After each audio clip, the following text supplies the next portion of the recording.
What's going on there, YouTube? My name is Reckless. Welcome to the channel. It's been a long time since I've been back on YouTube, at least making content. I've been primarily focused with making content on my Twitch channel, but I'm at the point now where I would like to start creating content on other platforms, maybe help bring some of you guys over from a YouTube channel over to the Twitch channel, hang out and come watch the broadcast live, interact with me and the rest of the Reckless community, or the Wrecking Crew. So feel free to come over, check us out on Twitch, twitch.tv/reckless_EX.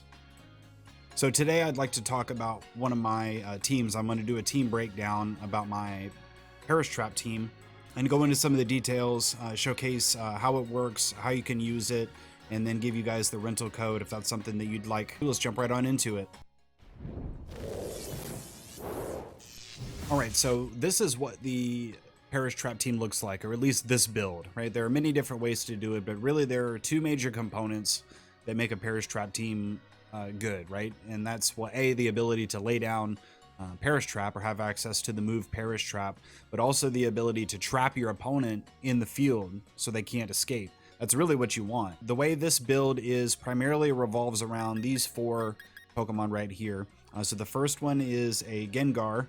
It is built for a speed, and it has a cursed body ability with a focus sash. So basically, he'll be able to take the hit, hopefully, and still lay down the Perish Trap before he ultimately faints. The next one, this is utilizing the new G-Max Sandaconda. So what G-Max Sandaconda does is his G-Max ground type move is called G-Max Sandblast, and it only has to hit one of the opponent's Pokemon, but it will trap them both and damage them every turn. I gave him the Binding Band. What that does is converts the damage every turn from 1/8 to 1/6, so it actually does a little bit more damage. He is bred defensively, but is also probably the heaviest hitter I do have on the team. The next one is Gothitelle. Gothitelle is a fan favorite, almost a staple in the Perish Trap teams. It has the Shadow Tag ability, which just natively prevents Pokemon from switching out. It's also bred defensively with a Wiki Berry to help boost up some of that health. And last is Lapras. So Lapras is another defensive Pokemon who has the ability to use Perish Song. So again, the idea is to lay down the Perish Song and just heal and stall until my opponent's Pokemon faint. So the way it works in this generation is they faint in the turn order. So if I go last, then I would faint last. So a Pokemon who's slower than me would be the last one to faint in that scenario. So Lapras and Gothitelle are my two slowest Pokemon at 76 and 88 speed. Gothitelle's level 50, Lapras is 62, so it may not be entirely accurate. The Gengar and the Sandaconda are significantly faster, but still fairly slow themselves. So if we look at each Pokemon's individual investments, you can see the Gengar is invested in the speed because I really want him to outspeed my opponent. I want him to lay down the Perish Trap. I also gave him max special attack to have an answer for those pesky those pesky ghost type Pokemon like Dragapult, who are also insanely fast. The next one is Sandaconda, is max invested in special defense, which is typically his weakest. That's going to be able to take a couple of like water attacks, special water attacks, or even grass attacks like Energy Ball, with maxing his attack, which is going to allow that Iron Head, that Rock Slide, that Earthquake to have even much more of an impact. The next one is Gothitelle. Again, with the Shadow Tag, basically with it just being on the field, it allows it to trap my opponent. It's defensively invested, also special defense, and you can see HP as well, max HP. The Lapras is special defense for the nature, but it has majority of its EVs are put into the defense itself, and that's because Lapras, as you can see, has fairly terrible defense just natively. So we gave it a high special defense and investment in defense and also HP. The other two Pokemon can really be whatever, just kind of like curveballs. I chose some slower Pokemon who can also help counter the meta. The Duraludon is really good with weakness policy. Stalwart, Snarl, Draco Meteor, Flash Cannon, Thunderbolt. And then the Snorlax, which I believe is also a Gmax Snorlax, with Gluttony ability and a Lumberry, defensively invested with Stockpile, Facade, Rest, and Swallow. So the Stockpile Swallow is that 1-2 punch. So you stockpile for 3 turns and then you swallow, which recovers the HP. You have the Rest, which if you need to use with the Lumberry, which will immediately wake him up from the rest. So what I think we'll do is I'll jump into a ranked match, and you get to see how the team works firsthand. All right, so here we are. We're gonna go jump into a ranked match, showcase this team, see what it can do. We are currently in Season 2 right now. Master Ball tier, have 173 wins, or I'm sorry, 173 battles with 78 wins, 95 losses. So not a glamorous record, but this is the team that got me to Master Ball. All right, we found another trainer pretty quickly. Debug, 25,774. Okay, so Debug has Arcanine, Milotic, Dragapult, Dracovish, Togekiss, and Whimsicott. So we do have to watch out for the Togekiss. The Follow Me could be could really hurt us on turn 1 if it redirects our Sandblast. So we're gonna start Gengar, Sandaconda, Gothitelle, and Lapras.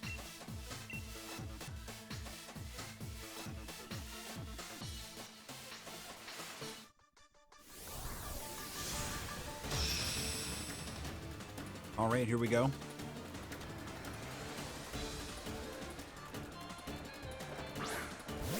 All right, so it looks like first 2 is going to be Whimsicott, Duraludon, both shiny, square shinies too. Flex on our own shiny Gengar. Bred that in about, I don't know, 175 eggs maybe, approximately. So we're going to start off with Perish Song turn 1. Maybe we'll get lucky and we can take out this Duraludon in one shot. Hopefully he doesn't swap the Duraludon for like a flying type, say like Togekiss. Nope, he's coming Dynamax turn 1. Looks like Heavy Ball. I guess that's the Duraludon. Hopefully that Sandaconda hits him hard.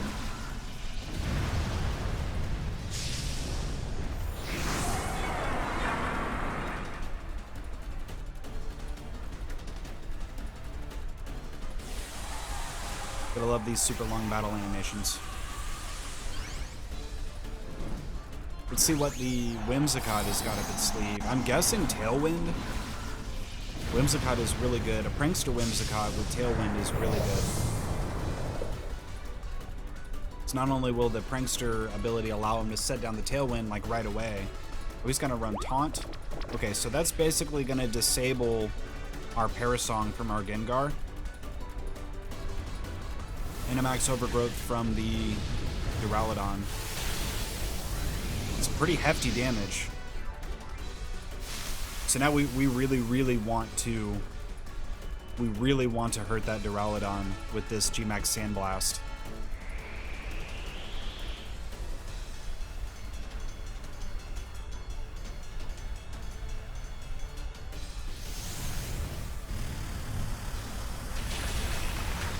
Okay, so pretty good damage. Pretty good. So we were able to successfully trap, however, we weren't able to lay down the Perish Song. So I think what we'll do on this next turn is we'll turn to Gengar's Sludge Wave, since Gengar is taunted for 3 turns. And I think we'll protect with Sandaconda.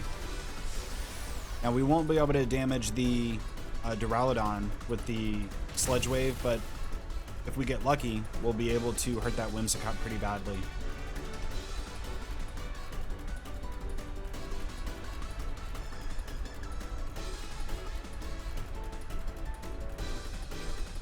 You know, actually, I think I want to go Steel Spike on the Whimsicott, just in case, for whatever reason, the Duraludon or the Gengar doesn't survive.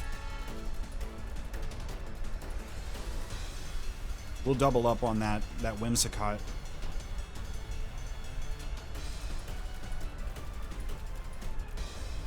And then we can turn our attention to the Duraludon.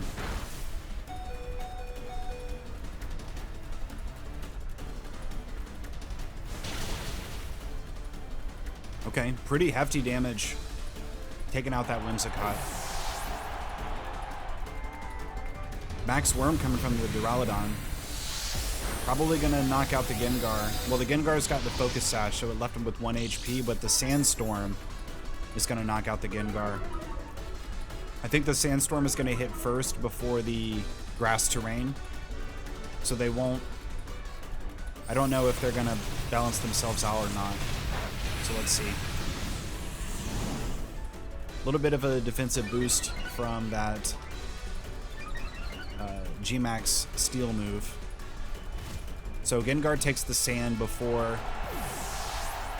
the Terrain.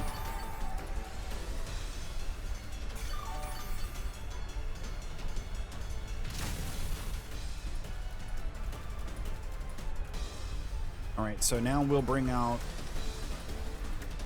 We'll go ahead and bring out... we'll go ahead and bring out Lapras.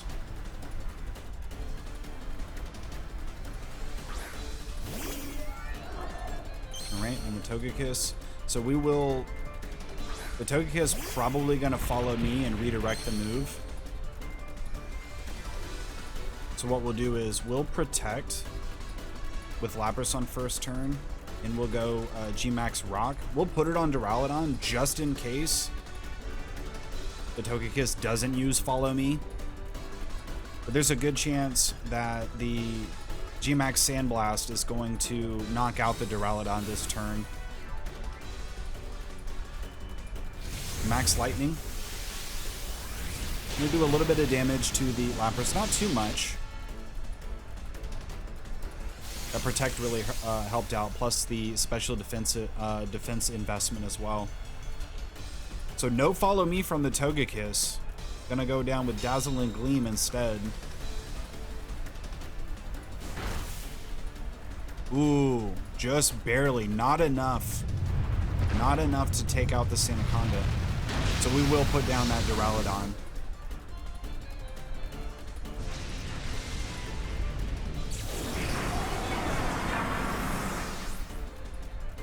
So now it's a 3v2 situation here. Togekiss gonna take a little bit of that Sandstorm. Then both Pokemon are going to recover a little bit. Oh, actually, no, that's right. It has the Electric Terrain got put down by Duraludon. So thankfully the Lapras has got the leftovers. Okay, so we can... Wow, Square Shiny Dracovish. Very nice. So we could pretty much bet that the Dracovish is going to go after the Sandaconda. So what we'll do here is we'll go ahead and lay down the Perish. And we will just protect with Sandaconda. Give us one more turn.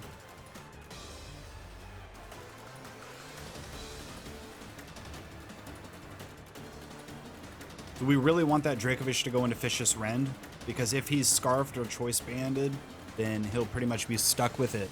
Thankfully, the Lapras has Water Absorb, so we could see some really good ally switches coming in when I switch in with that Gothitelle. No, he went with a Crunch.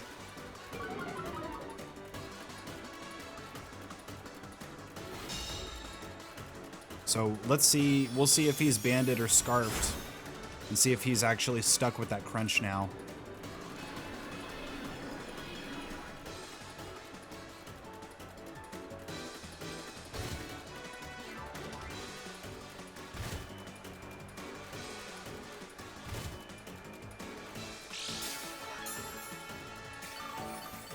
So what I think we'll do on this next turn is we want to hold out as long as we can.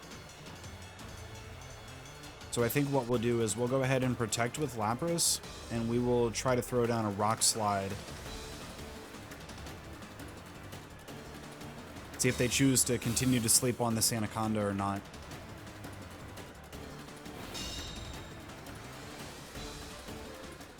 Okay, so the Dazzling Gleam's going to take out the Sandaconda. The Togekiss is going to get that speed drop over.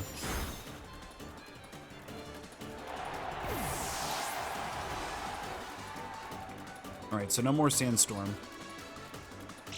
All right, so we are seeing that Dracovish is locked into the crunch move. All right, so 2 turns left. So all we got to do is stall for 2 more turns. We have our Gothitelle here.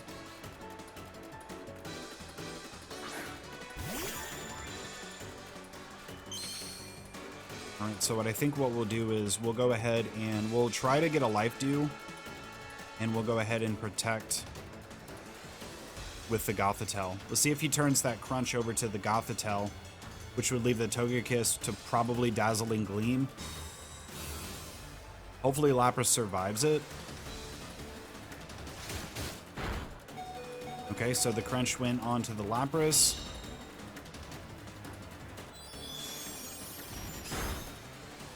And the Lapras finally perishes. So I don't think that we won't be able to take a crunch and a Dazzling Gleam. Really the only thing we have that can help us right now is to just double protect and just hope that RNG is on our side. So that's what we'll do. Yes! Oh man, that feels good. So my opponent can't do anything. We got a double protect off on the Gothitelle. Both opponents are going to fall to Perish Trap 0.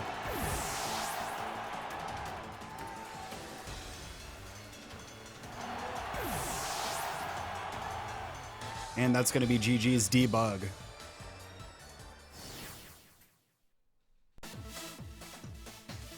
All right, so here is the team. If you want to rent it, try it out for yourself. If you do, let me know in the comments section. Did you do any good with it? Do you like it? Do you hate it? Do you have any recommendations on how to make it any better? I would definitely appreciate feedback. Let me know down in the comments section. We do play Pokemon Live on Twitch 3 days a week. So come check us out live, hang out with the rest of the crew members. It's a good time over there. We have a lot of fun. Thank you guys so much for watching. I hope everybody has a wonderful day, and we'll see you next time.